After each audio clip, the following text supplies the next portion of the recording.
जय महाराष्ट्र. धन्यवाद उमाजी सर. नक्कीच पडळकर साहेबांचा हात आपल्या पाठीवरती राहील. आणि मंडळी यानंतर आपल्या सर्वांशी बोलतायत बहुजनांचा आपला आवाज. ज्या माणसाने प्रस्थापितांच्या छतरावरती थया थया नाचून या महाराष्ट्रातल्या प्रस्थापितांची दादागिरी मोडीत काढली, अशा कट्टर हिंदुत्ववादाचा शिल्लेदार या महाराष्ट्राचा लाडके मुख्यमंत्री देवेंद्रजी फडणवीस साहेबांचा हुकमी एक्का आणि आपल्या सर्वांची आन बान शान आपला स्वाभिमान बहुजनांचा कैवारी आमदार गोपीचंद पडळकर साहेब बोलतायत. एकदा सर्वांची हातावरती जोरदार टाळी. एक छंद, एक छंद. धन्यवाद. बऱ्याच दिवसानं राजेवाडीमध्ये कार्यक्रम होतोय. जेव्हा आम्ही राजकारणाची सुरुवात केली तेव्हा राजेवाडीमध्ये हाच उत्साह होता. बऱ्याच लोकांना राजकारण काय माहीत नव्हतं, चळवळ काय माहीत नव्हती. तेव्हा काही गावामध्ये अत्यंत तडपेनं सगळी लोक समोर यायची आणि प्रचंड ताकदीनं आमच्या पाठीमागे उभं राहायची. त्यापैकी एक असणारं आपलं राजेवाडी गाव आहे. आणि या राजेवाडी गावामध्ये आमचा सहकारी माननीय उमाजी चव्हाण हे भारतीय जनता पार्टीमध्ये प्रवेश करतायत. आणि म्हणून त्यांना शुभेच्छा देण्यासाठी तुम्ही सर्वजण इतक्या मोठ्या संख्येने उपस्थित राहिला, त्याबद्दल मी सर्वप्रथम तुम्हा सर्वांचं मनापासून आभार व्यक्त करतो. आज राजेवाडीत आल्याच्या नंतर हलग्या तर जोरात वाजत होत्या, ढोल होते, सनई होत्या आणि पूर्ण गावातून फेरी झाली. आणि ती नेहमीच होते. राजेवाडीत आलं तर कधी आलं तर ते निवडणुकीसारखंच वातावरण असतं. आता निवडणूक अजून 4-5 महिने पुढं आहे, परंतु आज असं वातावरण होतं की राजेवाडीची रचनाच इतकी भारी आहे. पुनर्वसित असलेलं गाव असल्यामुळं एखादी शिटीसुद्धा अशी व्यवस्थितपणे वसवली नसेल असं राजेवाडी गाव वसवलेलं आहे. त्यामुळं पूर्ण संपूर्ण गावातून आज आमची फेरी झाली. आमच्या माता माय मौलींनी आमचं स्वागत केलं, आम्हाला सर्वांना ओवाळलं. त्याबद्दल माता मौलींचं पण सर्वांचं मी मनापासून आभार व्यक्त करतो. उमाजीला शुभेच्छा देण्यासाठी उपस्थित रिपब्लिकन पार्टी ऑफ इंडियाचे जिल्ह्याचे अध्यक्ष आणि आता नव्यानंच त्यांची नियुक्ती झाली आहे जिल्हा नियोजन समितीवरती, ते माननीय राजेंद्र खरात. जिल्हा प्राथमिक शिक्षक बँकेचे माजी चेअरमन आमचे सहकारी मित्र माननीय UT जाधव सर.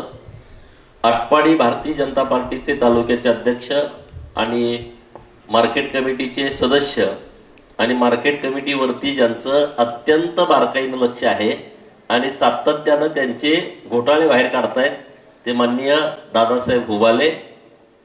आपल्या तालुक्याचे माजी सभापती आणि भाजपाचे माजी तालुकाध्यक्ष माननीय जयवंत भाऊ सरगर. खानापूर तालुक्याचे भाजपाचे अध्यक्ष माननीय आपल्या अगस्तीनगरचे सरपंच माननीय दाजीराम पवार सेठ, ते इथं उपस्थित आहेत. माननीय श्रीकांत देवकर जे उमाजीरावांचे मित्र आहेत आणि सातारा जिल्ह्याचे ते प्रमुख आहेत. माननीय तात्यासाहेब गायकवाड आहेत. माननीय आपले चंदूशेठ दौंडे आहेत. विष्णुपंत अर्जुन आहेत. नंतर प्रणवजी गुरव राजकीय संन्यास घेऊन परत राजकारणात आलेले आमच्या उंबरगावचे सरपंच, ते पण इथं आवर्जून उपस्थित आहेत. आपल्या पळसखेलचे उपसरपंच इथं उपस्थित आहेत. ताडाच्या वाडीचे सरपंच माझे मित्र माननीय सागर पवार इथं उपस्थित आहेत. माननीय विनायक काका आहेत. बरीच मंडळी आहेत. चंद्रकांत काळे, आता बरीच नावं घ्यायला उशीर खूप होईल. नवनाथ रणदिवे आहेत. आपल्या उंबरगावचे सरपंच आहेत दडस. माजी सरपंच भगवानराव दडस आहेत. खरसुंडीहून उपस्थित असणारे तानाजी आप्पा आहेत. माननीय राहुल गुरव आहेत आणि दोन्ही सरपंच इथं आहेत. आजी सरपंच माननीय श्रीकांडे सरपंच आहेत आणि माजी सरपंच माननीय पांडुरंग कुडळकर आहेत, की ज्यांच्याकडे खरंच आता सगळ्यांचं लक्ष असेल. मला पण माहीत नव्हतं की पांडुरंग पण आज उपस्थित असणार, त्यामुळे आता आणि ऊर्जा आमची जास्तीची वाढलेली आहे. राहुलबाई आहेत, गणेशदादा आहेत, तानाजीराव आहेत. आता सगळ्यांची नावं आहेत, पण आता लखनराव पण आज अनाऊन्स करायला आहे. आता हे वातावरण सगळं फिरलंय पूर्णपणे. कसं फिरलंय का फिरलंय आता ते उमाजीला, लखनला, गणेश दादाला माहित असेल, पण वातावरण बऱ्यापैकी फिरायला लागले असं मला वाटतंय. माझी काही चूक नव्हती. हे सगळे जे गेलेले आहेत त्यांनी एक माझी चूक सांगावी, मी त्यांचं म्हणेल ते ऐकायचं. काय गेले ते मला माहित नाही, काय यायला लागले ते पण मला माहित नाही, पण यायला लागलेत सगळे, तर आपल्या सर्वांना त्याचा आनंद आहे. आणि तुम्ही सर्वजण आता पूर्ण क्षमतेनं तालुक्यामध्ये लक्ष घालायचं ठरवलंय, तर मी तुमचं मनापासून भारतीय जनता पार्टीमध्ये हार्दिक हार्दिक स्वागत करतो. खरं धन्यवाद तुम्हाला दिलं पाहिजे. जिकडे बघल तिथपर्यंत माणसंच आहेत. उमाजीच्या प्रवेशाच्या निमित्तानं इतक्या मोठ्या संख्येनं सगळे सहकारी मित्र हे आज उपस्थित आहेत. त्यामुळे एक चांगली ऊर्जा तालुक्यामध्ये नव्यानं तयार होते. आता मी जतला गेलोय, इथल्या लोकांना वाटतं यार इथलं कसं होणार, इथलं काय होणार नाही. जे काय होणार ते चांगलं होणार, योग्य होणार आणि ठासून होणार, आणि ते करायचं आहे आपल्याला. त्यामुळं इथून पुढच्या काळामध्ये कामाला लागा, बिंदास लागा, आणि आपण एकटे आहोत असं समजून कामाला लागा. तुमचं कोणी बरोबर असेल अमुक तमुक ते आता हिशोब करत बसू नका. आजच्या घडीला आता रिपब्लिकन पार्टी ऑफ इंडिया इथं आहे, त्यांचा आता भूमिका त्यांनी भविष्यात डिक्लेअर करतील, पण आता आपल्या बरोबर कोणी नाही असं समजून जिल्हा परिषद पंचायत समितीला कामाला लागा, आणि आपल्या बरोबर कोणी नसावं अशीच प्रार्थना करून कामाला लागा. म्हणजे आपल्याला सिंगल खूप चांगल्या पद्धतीने लढता येईल. कारण बरोबर येऊन पायात पाय घालणारी लोक खूप आहेत, आणि त्याचा आपल्याला काय किळस आलाय, ती लोक आपल्यासोबत नको आहेत, अशी आपली भूमिका ठाम आहे. बरोबर ना? तुमची काय भूमिका आहे? लय हळू बोलताय, ऐकायला जात नाही ना. ते आता विरोधक ऐकत असतील, इकडे आपलं लाईव्ह चालू आहे. बरोबर आहे ना? त्यामुळं आता मला वाटतंय 14 जुलैपर्यंत सगळे गट, नगर परिषद, महानगरपालिका यांच्या गटाची रचना अंतिम करावी अशा पद्धतीच्या सरकारच्या माध्यमातून सूचना आहेत. ते आता ते सरकारचं काम आहे, प्रशासनाचं काम आहे. आपलं काम आहे लोकांच्या मध्ये जाणं, लोकांची कामं करणं, लोकांना आपली भूमिका समजावून सांगणं, ही आपली जबाबदारी आहे. हे आपलं काम आहे, ते आपण काम करत राहूया. बाकीची काय प्रशासनाची कामं ती करत राहतील. एखादं गाव इकडे गेलं, एखादं गाव तिकडे गेलं, त्यांना काय लय तालुक्यात फरक पडेल अशी काही परिस्थिती नाही. तालुका आपला आहे ना, त्यांना आपली भूमिका समजावून सांगू. लोकांनी आपल्याला बघितलं गेल्या 20 वर्षांपासून आपण ज्या पद्धतीनं काम करतोय ते सगळं लोकांना माहीत आहे. आणि आता उमाजीरावांसारखी सगळी टीम, आणखी बरीच लोक येणार आहे. मी म्हणलं जरा थांबा थांबा थांबा, बरीच लोक आपल्याकडे प्रवेश करणार आहेत, आणि त्यामुळं पुढच्या महिन्याभरामध्ये तुम्हाला सगळीकडून जाळ आणि धूर संघच निघालेला दिसेल, अशी परिस्थिती आहे. राजेवाडी हे आपल्या तालुक्यातलं एक संवेदनशील गाव आहे. तालुक्यामध्ये काही मोठी गाव आहेत. आटपाडी नंतर दिगंची आहे, करगणी सारखं मोठं गाव आहे, पलीकडे चेटपळे आहे, खरसुंडी सारखं जे तीर्थक्षेत्राचं ठिकाण आहे, जिथं महाराष्ट्राच्या कानाकोपऱ्यातून लोक येतात, झरेसारखं गाव आहे, परत निंबोडे सारखं गाव आहे. अशी मोठी काही गावं आहेत. राजेवाडी हे एका टोकावरती आहे. म्हणजे सांगली जिल्ह्याचं, सातारा जिल्ह्याकडूनच एंट्रन्स आहे, प्रवेशद्वार आहे. शेवटचं गाव म्हणायचं बंद करू आपण, आता आमचं प्रवेशद्वार आहे, पहिलं गाव आहे सांगली जिल्ह्याचं. आणि राजेवाडीचा इंग्रजकालीन तलाव जो आपल्या उशाला आहे, पाणी उशाला आणि कोरड घशाला, अशी परिस्थिती आपली अनेक वेळा होते. अनेक वेळा आपल्याला संघर्ष करावा लागतो. आणि राजेवाडीचं पाणी बारमाही आटपाडी तालुक्याला मिळालं पाहिजे, ही भूमिका मांडणारी ही सगळी मुलं आहेत. पहिल्यांदा आम्ही ही भूमिका मांडली की वसंतदादा मुख्यमंत्री असताना राजेवाडीचा उजवा कालवा मंजूर आहे, तर त्याच्यावरती काही लाख रुपयाचा खर्च केलेला आहे. तो कालवा आम्हाला काढून द्यावा आणि आमचं जे पाणी आहे ते पाणी आरक्षित करावं, ही आपली मागणी आहे. मागच्या 15 दिवसापूर्वी मंत्रालयामध्ये एक बैठक झाली राधाकृष्ण विखे पाटील साहेबांच्या दालनामध्ये, आणि तिथं मी हीच भूमिका मांडली. 0.75 TMC पाणी आटपाडीसाठी राज्य सरकारनं राखीव करावं आणि प्रत्येक आवर्तनामध्ये ते आम्हाला सोडावं. उमाजीच्या प्रवेशाच्या निमित्तानं आम्ही परत तेच म्हणतोय की 0.75 TMC पाणी राज्य सरकारनं राजेवाडीच्या तलावामध्ये आटपाडीसाठी आरक्षित करून ते उजवा कालवा काढून आम्हाला आमच्या नदीपात्रामध्ये सोडावं, ही आमची मागणी आम्ही आता लावून धरू, ताकदीनं लावून धरू आणि ती मान्य करून घेऊ. नंबर 1. नंबर 2, तुमच्या सर्वांच्या आशीर्वादानं मला राजकारणामध्ये काम करण्याची संधी मिळाली. लोकप्रतिनिधी म्हणून विधान परिषदेमध्ये तुमचं पाठबळ, भारतीय जनता पार्टीचा सपोर्ट आणि देवाभाऊने मला 2020च्या मे महिन्यामध्ये विधान परिषदेवरती काम करायची मला संधी दिली. नवीन काहीतरी आपल्या तालुक्यामध्ये यावं अशी माझी नेहमीची भूमिका राहिली आहे. आणि म्हणून आता जेव्हा राधाकृष्ण विखे पाटील साहेब सांगलीला आले होते, मागच्या 8-10 दिवसापूर्वी जलसंपदा खात्याची एक मॅरेथॉन बैठक झाली. जवळपास 2.5-3 तास ती बैठक चालली आणि परत परवा जिल्हा नियोजनची बैठक झाली. तर त्यामध्ये मी ही भूमिका मांडली आहे की राजेवाडीच्या तलावाला लागून जलसंपदा खात्याची जी जमीन आहे त्या जमिनीमध्ये जलसंपदा खातं आणि पर्यटन विभाग यांनी एकत्रित येऊन एक पर्यटन केंद्र डेव्हलप करावं, जे 50 कोटी 100 कोटी रुपयाचं असेल अशी मी मागणी केली आहे. माननीय मंत्री महोदयांनी ती मागणी मान्य केली आहे आणि त्यांनी सूचना दिल्या की एक चांगला डिझायनर नेमून एक आराखडा तयार करावा आणि तो आराखडा तयार करण्याचा पाठपुरावा मी स्वतः करतोय. परवा जिल्हा नियोजनची बैठक झाल्याच्या नंतर माननीय राजेंद्र बापू खरात त्या बैठकीला होते, तिथेही मी भूमिका मांडली आणि त्या मीटिंग मध्ये जिल्हा नियोजनच्या माध्यमातून एक आर्किटेक्चर नेमायचं निश्चित झालं आणि त्यांनी राजेवाडीसह जिल्ह्यामध्ये अशी कुठे ठिकाण आहेत जे पर्यटन, वन विभाग असेल, पर्यटन करण्यासारखं ठिकाण असेल किंवा जलसंपदा असेल, अशा सगळ्या ठिकाणाचं एक डिझाईन चांगलं करायचं आणि ते जिल्हा नियोजनच्या माध्यमातून राज्य सरकारला द्यायचं.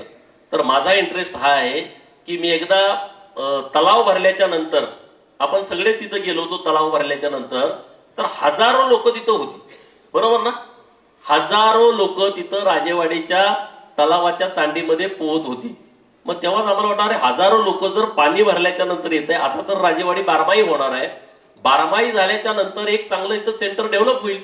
आता कुणी जमीन जरा दाबली असतील तर तुम्ही मला शिवाय देऊ नका, आता ती सरकारची जमीन आहे, आतापर्यंत खाल्ली ठीक आहे, पण आता आपल्याला तिथं एक चांगलं सेंटर जर उभा राहिलं तर 4-5 जिल्ह्यातून लोक हे पर्यटनासाठी राजेवाडीला येतील आणि आपल्या इथल्या लोकांना एक चांगला व्यवसाय नव्यानं निर्माण होऊ शकतो. यासाठी आमचा प्रयत्न आहे. राजेवाडीच्या तलावात बोटिंग होऊ शकतं, इतकं मोठं बॅक वॉटर आहे आणि ते इथं कुठंच परिसरात कुठंच नाही. एवढा मोठा तलाव बुद्याळ आहे जो सांगोला तालुक्यात आहे आणि आपला राजेवाडी आहे. जवळपास मसवडच्या बंधाऱ्यापर्यंत हे पाणी 15 किलोमीटर बॅक वॉटर आहे आणि इतकं मोठं चांगलं पर्यटन स्थळ हे चांगल्या पद्धतीनं डेव्हलप होऊ शकतं. तर हे आपण जी मागणी केलेली आहे आणि तुम्हाला माहिती आहे आपण मागणी केली तर आपण 100% त्या गोष्टीचा पाठपुरावा करतोच आणि तुमच्या सर्वांच्या साक्षीनं सांगतो. आता 30 तारखेपासून अधिवेशन सुरू होतंय, त्यामुळे आता कंटिन्यू आम्ही मुंबईतच असेल, तर त्या फाईलचा मी पाठपुरावा करून तुम्ही सुद्धा सगळेजण सहकार्य करावं अशी मी तुम्हाला सर्वांना कळकळीची विनंती करतो. आटपाडी तालुक्यामध्ये काही राहिलेली गावं आहेत की ज्यांना पाणी नाही, म्हणजे मानगंगा नदीच्या पूर्वेकडची उंबरगाव, धनसवाडी असेल, पिंपरी खुर्द असेल, नंतर आंबेवाडी आहे, बोंबेवाडी आहे, लोणारवाडी आहे, ह्या गावांना आतापर्यंत पाणी मिळालं नाही किंवा नदी पात्रातून आल्यानंतर त्या जवळच्या थोड्याफार लोकांना त्याचा फायदा होतो. तर आता टेंबूचं काम एकदम जोरात सुरू आहे, त्या माध्यमातून त्याला पाणी मिळणार आहे. लिंगवऱ्याचा काही भाग ज्यांना पाणी मिळालं नाही त्यांना पाणी देण्याची व्यवस्था, ही अशी जी कामं सुरू आहे. मी जरी इथला लोकप्रतिनिधी नसलो तरी माझी जबाबदारी आहे ना, मी नागरिक आहे ना, पडळकरवाडीचा मतदार आहे, पडळकरवाडीचा रहिवासी आहे. जत मतदारसंघातल्या लोकांनी मला निवडून महाराष्ट्राच्या विधिमंडळात पाठवलं, मी तर त्यांचा आयुष्यभर उपकार फेडू शकत नाही. जत तालुक्यामध्ये संपूर्ण कायापालट व्हावा यासाठी तर माझं मेहनत घेणं माझं कर्तव्य आहे, माझी जबाबदारी आहे. पण ज्या तालुक्यानं मला राजकारणामध्ये समाजकारणामध्ये आणलं, मला पाठबळ दिलं, अत्यंत प्रतिकूल परिस्थितीमध्ये सगळी लोक माझ्या पाठीमागे राहिली, एका बाजूला सत्ताधारी होते, एका बाजूला मस्तवाल पैसेवाली लोक होती, सत्ता त्यांच्या घरामध्ये पाणी भरत होती, आमच्यावरती सातत्यानं केसेस होत होत्या, दादागिरी केली जात होती. अशा काळामध्ये पुढं काळात कुठं अमावस्याचा अंधार आहे, आम्ही आमदार होईल असं कुणालाच वाटत नव्हतं. अरे पंचायत समिती सदस्य तर होतील का अशी शंका लोकांच्या मनात असताना त्या काळात तुम्ही सगळे ताकदीनं माझ्यासोबत उभा राहिला, तर माझी जबाबदारी आहे, मी इथला लोकप्रतिनिधी जरी नसलो तर लोकप्रतिनिधीपेक्षा जास्तीचं लक्ष मी खानापूर आटपाडी तालुक्यातल्या प्रश्नावरती देतोय आणि पुढे पण देत राहणार. माझं काम आहे, माझं कर्तव्य आहे. जेव्हा राजेवाडीचा कॅनॉल फोडायचा विषय आला, आम्हाला पाणीच देत नव्हते, पाणी खाली जायचं, तेव्हा गणेश पुजारी, तानाजीराव, राहुल दादा, ही सगळी मंडळी, आनंद माने असेल, बाकी सगळी टीम, नाराज होऊ नका कुणाचं नाव नाही घेतलं तर, नाही तुम्ही म्हणणार तुम्हाला धावतो परत, असं काय करू नका. तुम्ही सगळे होता त्यामध्ये. आमचं ठरलं की कॅनॉल फोडल्याशिवाय आमच्या प्रश्नाकडे कोणी बघणार नाही, तर ह्यांनी जाऊन जेसीबी लावलं, कॅनॉल फोडून टाकलं. कांतीलाल होतेच बातमी द्यायला, कांतीलाल फ्रंट पेज वरती बातमी देऊन टाकली, राजेवाडीचा कॅनॉल फोडला. त्यांनी गुन्हा दाखल करून टाकला की राजेवाडीचा कॅनॉल फोडला, 353चा गुन्हा दाखल झाला. त्याच्या अगोदर जयंतराव आटपाडीला आले होते आणि तेव्हा आपण घोषणा केली की टेंबूचं पाणी जोपर्यंत येत नाही तोपर्यंत कुठल्याच मंत्र्यांनी आटपाडीला यायचं नाही. तो अचानक आला, म्हणजे त्यांनी ठरवून आणला असेल. आम्ही तासगावला होतो, परत आलो, त्यांना तिथं घोषणाबाजी करून परत पोलिसांची आमची फायटिंग झाली. पोलीस तिकडून पंचायत समितीचं गेट दाबायचे, पोरं इकडून दाबायचे. ते गेट असं चोरात पडलं. तिथं ते कुलकर्णी म्हणून पीआय होते, ते असे उताने पडले आणि मग त्यांना राग आला की पीआय उताना पडला आणि मग त्यांनी लाठीचार्ज केला आणि गणेश होता ढकलायला, शिवराम होता, मग गणेशवर त्याचा राग आणि परत कॅनल फोडला. तो म्हणा गणेशला मी सोडणारच नाही, गणेशला आणणार आणि मी ठोकणार. अरे जायला म्हटलं असं कसं होईल, आणि मग ते पार दिगंजी पर्यंत गाडी घेऊन आले. गणेशचा मला फोन आला की असं म्हणतोय तिथं पडलेला त्यांचा राग आहे. म्हणलं चिंता करू नको गणेश दादा, मी आहे, मी पीआयला फोन केला, मी जे काय बोललो तुम्ही आता सांगू शकत नाही, त्यामुळे ते इकडे गाडी आलीच नाही. बरोबर ना, कारण लाईव्ह आहे ना, त्यामुळे मी सांगू शकत नाही. ती गाडी परत गेली. परत मग ते जामीन भानगडी सारखं सुरूच राहायचं. एक केस झाली का दुसरी, दुसरी झाली का तिसरी, परत तिकडं आमच्यावर लग्नात केस झाली, मंगळसूत्र, गोपीचंद पळवळकर, ही सगळी टीम. परत ते आटपाडी पोलीस स्टेशनला गणेशला आणि तानाजीला पहिल्यांदाच अटक केलं, जाग्यावर सापडले. बरोबर ना, हे दोघं महिनाभर सांगलीला. आम्ही बाहेर आता जामीन होईल, जामीन होईल, जामीन होईल. सांगलीमध्ये यांचा जामीन ठेवला, सांगलीवाल्यांनी जामीन फेटाळला. इकडे पोलीस घरी यायचे. गोपीचंद पडळकर राजकारणामध्ये काय बाहेरच्या लोकांना माहित नाही ना. अरे गोपीचंद पडळकर राजकारणामध्ये त्यामुळं टिकला, गणेश आणि तानाजी जेव्हा आत होते तेव्हा मी बुवाच्या आईचं आणि गणेशच्या आईचं माझं फोनवरनं बोलणं असायचं. मग तिथं जामीन फेटाळल्यानंतर मी गणेशच्या आईला आणि तानाजीची आई दोघी एकत्रच असताना मी फोनवर म्हटलं आता काही चिंता करू नका, त्यांचं काही जामीन होत नाही, मी आता जाऊन हजर होतो, मी हजर झालो का मग त्यांचा जामीन होईल. बाकीचे पण हजर झाले होते, मी एकटाच हजर व्हायचं बाकी होतो.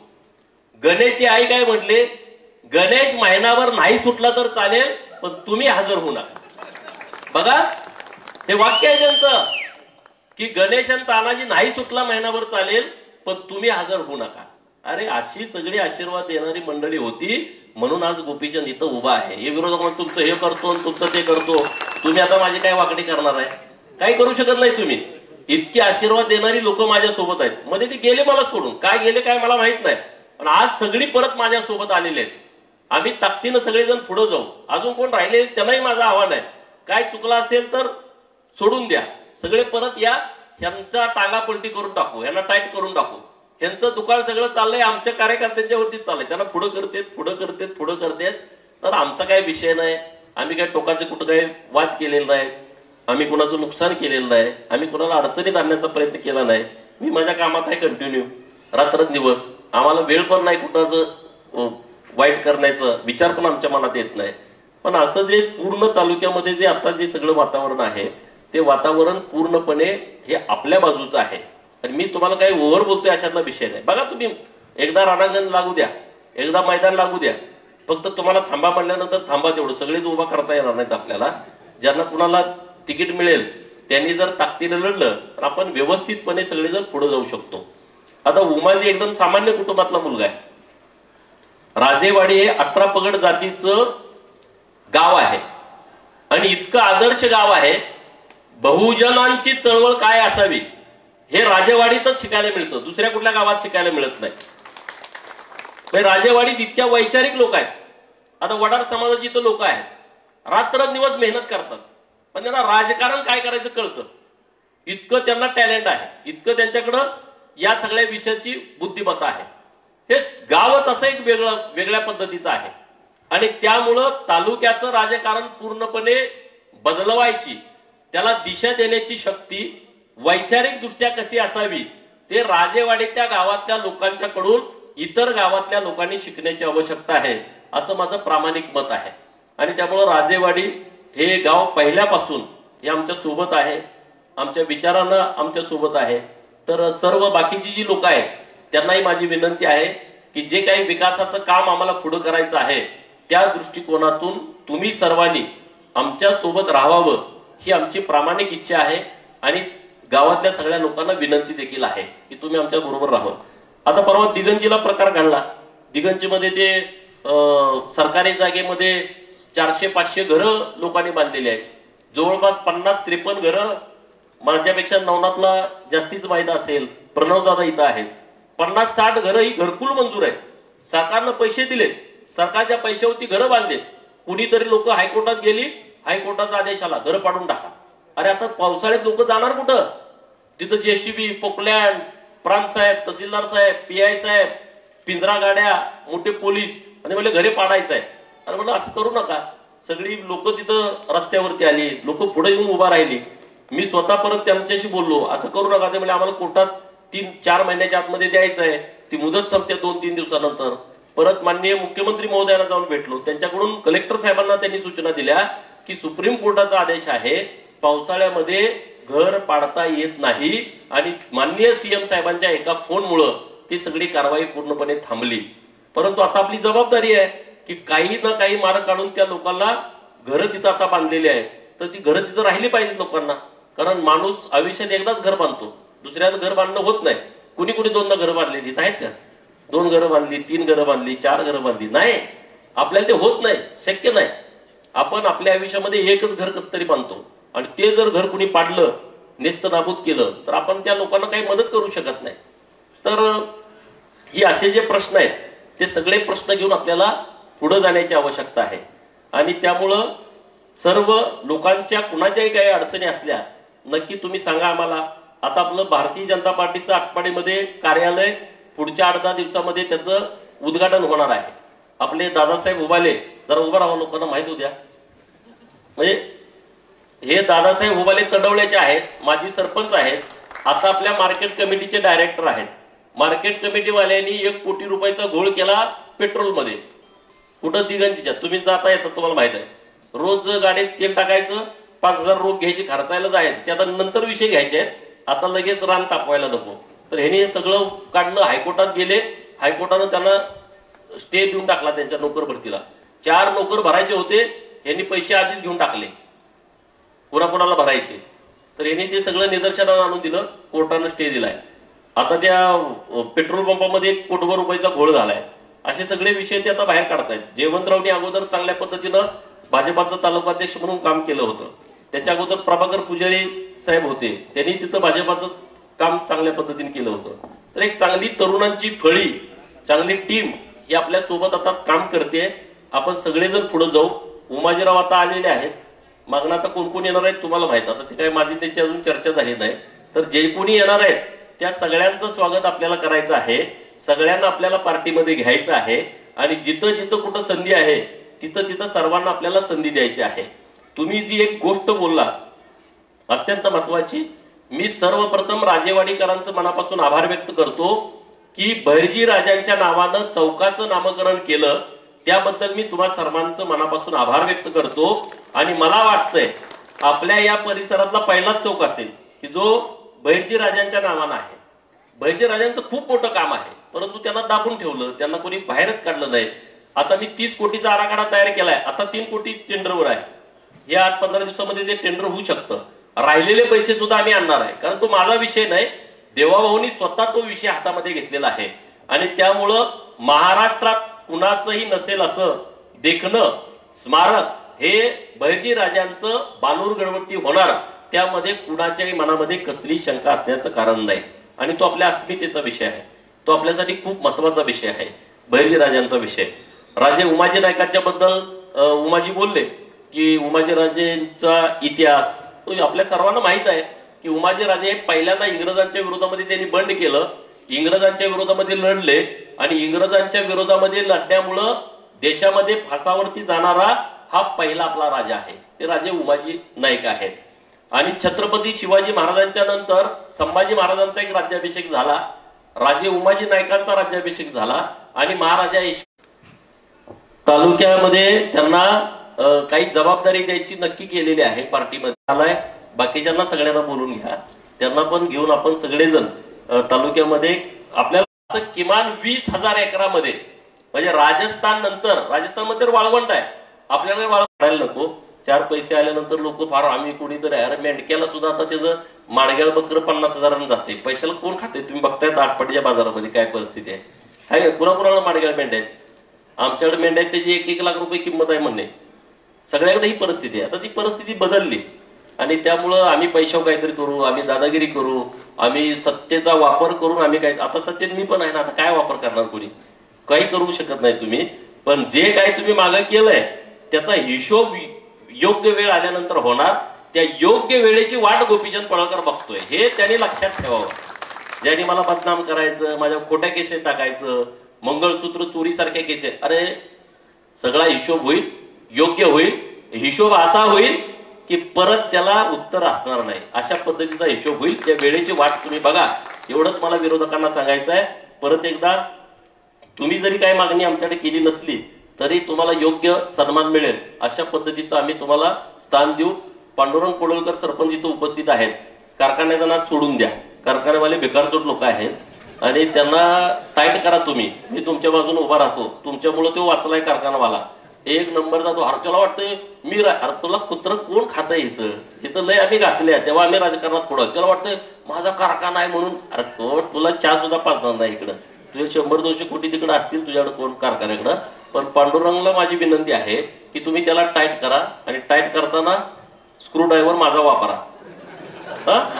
स्क्रूड्रायव्हर नाही, त्याला टाईट करा. इथे अरे ऊस पण आपला नेत नाही तो, इतकी मस्ती कुठून येते? राजेवाडीतल्या पोरांनी ज्यांनी तुम्हाला जमीन दिली त्याचा ऊस नेत नाही. अरे जमीन कितीनं दिली? 30,000. ती श्रावणदादामुळे जमीन दिली. श्रावणदादा म्हणलं आपला कारखाना आहे, आपले लोक म्हणजे चला देऊया. मला म्हणले काय करायचं, मी नवीन राजकारणामध्ये होतो आणि सगळं राजेवाडी सगळं गणेश सगळे राहुल दादा, तर त्यांना म्हणले डायरेक्टर घेतो, त्यांनी तर अशी फुकटच देऊन टाकली. मला वाटतं गुरुजीचं मिटलंय का नाही मला माहित नाही, गुरुजीने टाईट केलं होतं त्यांना, पण गुरुजी काय वर्षभरात माझ्याकडे आले नाही. मला वाटतं मिटलेलं दिसतंय गुरुजीचं. हा म्हणजे गुरुजींनी पण टाईट केलं होतं त्यांना. तर कारखाना होऊ द्या, त्याबद्दल आमचं दुमत नाही. अरे पण सगळं पाणी तुम्ही आमच्या लोकांच्या रानामध्ये सोडता, तिथं पिण्या योग्य पाणी नाही, तुम्ही ऊस इथला नेत नाही का? मग तिकडं पहिलवान आणून उभा करताय, अमुक करता तमुक करता, हे कसं काय चालेल? तुम्हाला जमीन दिली आमच्या लोकांनी, तुम्ही आमच्या गावातला पहिला ऊस तोडला पाहिजे, राजेवाडीतला आमच्या परिसरातला ऊस तोडला पाहिजे, आटपाडी तालुक्यातला तोडला पाहिजे. तिकडं फुकट मिळते म्हणून तिकडून आणताय, म्हणून मला ह्यानं व्याजानं पैसे दिले, त्यांना अमुक दिलं, अमुक सपोर्ट केला. तुझं काय असेल ते असेल, पण त्यांना जरा तुम्ही टाईट करा, असं माझं तुम्हाला सगळ्यांना म्हणणं आहे. आम्ही एकदा शेतकऱ्यांचं घेऊन गेलो, म्हणलं हे शेतकऱ्यांचा प्रश्न आहे आमच्या राजेवाडीतल्या. ते आमचा असा तिरकं बघायला लागला, वाकडं बोलायला लागला. आमची मिटिंग सुरू आहे म्हणला, ते लॅपटॉप सगळे फोडून टाकले, काय ठेवलं नाही तिथं. मग अरे काय असं काय म्हणाल, मग जागा झाला. काय म्हटलं, अरे ही काय पोरं सगळी कडवी पोर आहे, ती काय अशीच काय पुढारी झालेली नाही, पुढे तर मागायला लागून ते जर्सी गायच्या खोंडासारखी नाही, कोणाला बी जाऊन पिते ती तशी. ही देशी गायची खोंड आहे ती, ते खिलार खोंड आहे ती, त्याच्या आईला जाऊन पिते, दुसऱ्याला जाऊन पित नाही. ते जर्सी कसं कुठं जलात जाईल तिकडे ती पिते. माणूस दिसला तर त्याला दुसऱ्या देत बसते, त्याला काय कळतच नाही. ते कार्यकर्ते तिकडे कुठं असतील, आमच्याकडे नाहीत, आमच्याकडे एकदम ओरिजिनल. आणि त्यामुळं लोकांच्यासाठी, अरे आम्हाला काय फोडायची गरज होती, लोकांसाठी केलं ना आम्ही. टेंबूचं कार्यालय फोडलं, तिकडे जेलमध्ये जाऊन बसलो लोकांच्यासाठी. जनक दुसरेच झाले, आम्ही जेलमध्ये. चला ह्यांना टाकायला आम्हाला हीच लोक. मला आटपाडीच्या पोलीस स्टेशन मध्ये अटक केलं होतं, तिथं आटपाडीच्या कोर्टाला सुट्टी होती, विटेच्या कोर्टात नेलं. विट्याच्या कोर्टात जामीन दिला तोवर गड्याने कराडची गाडी हजर, पिंजरा बाहेर येतोय तर म्हणजे आता तुम्हाला कराडला जायचंय, चला म्हणलं चला कराडच्या पोलिटी तिकडं नेऊन ठेवलं. पण राहतं लोकांच्यासाठी. आपण जेव्हा काम करत राहतो त्यातनं एक आपल्याला समाधान पण मिळतं. आम्ही जे काम केलं त्यातून खूप समाधानी आहे. आम्ही राजकारणामध्ये कोणाला काय माहित आहे, कशी परिस्थिती आम्हाला माहित नाही, आम्ही जे राजकारण केलं त्या राजकारणातून आम्ही प्रचंड समाधानी आहे, 100% समाधानी आहे. आमची कुणावरती काही नाराजी नाही. लोकांच्यासाठी आम्ही काम करत राहिलो, लोकांनी आम्हाला त्या पद्धतीनं सपोर्ट केला, त्या पद्धतीनं आम्हाला आशीर्वाद दिला, त्यामुळे आम्ही प्रचंड समाधानी आहोत. आमच्याची पोरं दादा आबासाहेब बानुशी येत आहे, अनिल सूर्यवंशी आहे, उमेश राजे आहे, ही पोरं किती ताकदीनं लढतात, राज्याची भूमिका मांडतात, गावाकडे असतात, परंतु अख्ख्या राज्यातले कुठले विषय आले तर ते सोशल साईटवरती मांडतात, एकदम बिनधास्त मांडतात, एकदम अजिबात घाबरत नाहीत, त्यांच्या मताला महत्व आहे. अशी एक टीम चांगली आपली तालुक्यामध्ये तयार झाली आहे. राज्यामध्ये टीम आहे ती वेगळी आहे. जवळपास 1000भर पोरं सोशल मीडियावरती आपली काम करतायत. एखाद्या पार्टीची पोरं काम करते त्या लेवलची पोरं आपल्याकडे काम करतात. मध्ये आम्ही आळंदीला 2 दिवसाचं शिबिर घेतलं होतं. 700 मुलं तिथं आली होती मुक्कामी, राज्याच्या कानाकोपऱ्यात. म्हणजे हे सगळं चालू आहे. ते राज्यातल्या लोकांनी पण आम्हाला खूप चांगल्या पद्धतीनं मदत केलेली आहे. आता सरकारनं पण खूप चांगले निर्णय केलेत. लोकांच्या पर्यंत आपण ते घेऊन गेलं पाहिजे. सोलारच्या बाबतचा निर्णय किंवा घरकुलाच्या बाबतचा निर्णय, घरकुलाला आता सोलार देण्याचा निर्णय असेल, असे खूप चांगले निर्णय सरकारच्या माध्यमातून झाले. ते आपण लोकांना सांगावेत एवढंच या निमित्तानं बोलतो. परत एकदा स्वागत करतो. जरा वेळ जास्त झालाय. अजून सोन्याचा वाढदिवस घरनिकीत आहे. अक्षराज माने यांचा भाऊ, तिकडं आम्हाला जायचं आहे. एवढंच या निमित्तानं बोलतो आणि थांबतो. आणि खरात साहेबांचं विशेष अभिनंदन, टाळ्या वाजून करा. त्यांना जिल्हा नियोजनवरती काम करायची संधी मिळाली आहे. जिल्हा नियोजनच्या माध्यमातून ते पण आता तुम्हाला फंड देऊ शकतायत. त्यांना आता एकदम बजेट मोठ्या प्रमाणात जिल्हा नियोजन मधून मिळेल. त्यामुळं आता कसे आले ते उमाजीमुळे आलेले दिसतात मला. नाही म्हणलं अचानक खरात साहेब कसे आले. पण तुमचं प्रेम आमच्यावरती कमी होऊ देऊ नका. तुम्ही तालुक्यात जी भूमिका घ्याल त्या भूमिकेच्या सोबत आम्ही 100% राहू. त्यामुळं लय मोठ्या लोकांना उचलू लागू नका, आमच्या बरोबर तुम्ही राहा. हा, आणि तुम्हाला आता जिल्हा नियोजनवरून पार्टीने घेतलंय, तुम्हाला काही कुणी असं घेतलं नाही. तुम्ही रिपब्लिकन पार्टी ऑफ इंडियाचा क्लेम आहे, त्यामुळे तुमच्यावरती कोणाचा उपकार नाही, काय कोणाचा. त्यामुळे तुमचं एकदम स्वतंत्र व्यक्तिमत्व आहे, त्या पद्धतीने तुम्ही राहा. एक तर गडी संघ झाला हो मला जिल्हा नियोजन. तिकडे सदाभाऊ मी आहे, आता राजाभाऊ आमच्या बाजूला आहेत तिथं सभागृहामध्ये गरिबाची बाजू मांडायला. तर त्यांना एक बऱ्याच वर्षापासून ते काम करतायत. मला वाटतं आता पहिल्यांदा त्यांना एक अधिकृत पद सरकारचं त्यांना मिळालेलं आहे. तर ते गोरगरिबाची कामं घेऊन रोज पोलीस स्टेशनला इकडं तिकडं रोज काम करतायत. परंतु आज एक जिल्हा नियोजनचा सदस्य म्हणून एक चांगली संधी त्यांना पार्टीनं दिलेली आहे, रिपब्लिकन पार्टी ऑफ इंडियानं. आठवले साहेबांचं पण आभार आमच्या तालुक्याच्या वतीनं आम्ही मानतो की ज्यांनी आमच्या जिल्हाध्यक्षांना, कारण खूप रिपब्लिकन पार्टीमध्ये सुद्धा खूप चांगले कार्यकर्ते आहेत जिल्ह्यामध्ये आणि ताकदीचे कार्यकर्ते आहेत. त्यांच्यात पण खूप स्पर्धा होती, तरी सुद्धा त्यांचं नाव त्यांनी रिकमेंड केलं आणि त्यांची नियुक्ती झाली. त्याबद्दल राजेंद्र बापू खरात यांचं मी मनापासून आभार व्यक्त करतो. आणि त्यांच्या माध्यमातून आपल्या तालुक्यामध्ये आणखी खूप चांगल्या पद्धतीचा विकास व्हावा अशा पद्धतीच्या सदिच्छा मी त्यांना देतो. आणि व्यासपीठावरती एवढं मोठं व्यासपीठ आहे आपलं, नावं बऱ्याच जणांची घ्यायची राहिली. आता खाली पण तितकीच लोक आहेत आणि वर पण तितकीच. मग आपण सिंगल असलं तरी चालतंय, काय अडचण नाही. रिपब्लिकन पार्टी ऑफ इंडिया आपल्या बरोबर असली तर आपल्या जोरात निवडणूक होऊ शकते. तर इतकी मोठी संख्या आपल्या बरोबर पण चांगल्या पद्धतीने आहे. तर असंच आपण सगळेजण पुढे जाऊ. एवढंच या निमित्तानं बोलून थांबतो. धन्यवाद शेठ. तुम्ही या 18 पगड जातींचा आवाज म्हणून महाराष्ट्रभर फिरत राहा. ही आटपाडीकरांसाठी फक्त गोपीचंद या नाम ही काफी है. एवढ्या नावा